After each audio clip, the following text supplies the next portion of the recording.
dia faly miarahaba ny ekipan'ny Barea ny tenako amin'izao fahatratrarany ny finalista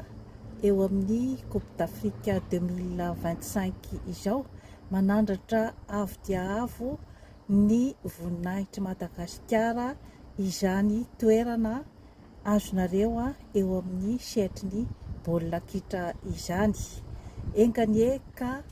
ho tafita soamatsara hahazo ny amboaran'ny Afrika amin'ity taona 2025 ity zany ny ekipan'ny Barea. Na dia izany aza nefa dia efa fandresena miezinezina izao nahatratraranareo ny finalista izao, satria tena tsy napoizina mihitsy zany ilay vokatra izay nomenareo, ary hita mihitsy teo am-pilalaovana fa nisy ny herim-po, nisy ny herin-tsaina sy ny firaisan-tsaina, ary indrindra izany dia ny karazana discipline sy ny maîtrise du jeu izay hita nisongadina tamin'ny fotoana rehetra izay nilalaovana, ka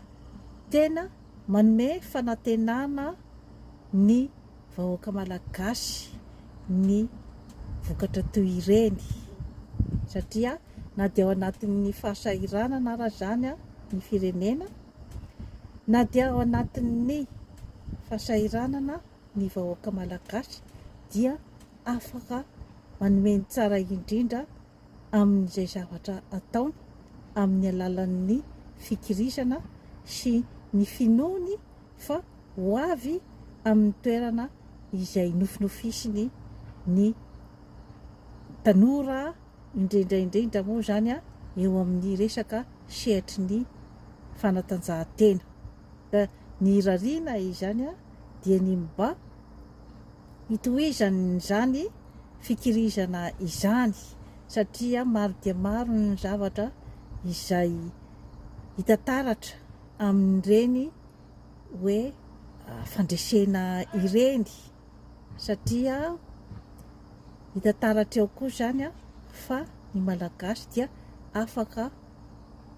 manana herim-po sy herin-tsaina ary firaisan-tsaina ao anatin'ny sarotra, ao anatin'ny tsy fahampiana, satria dia marefo ny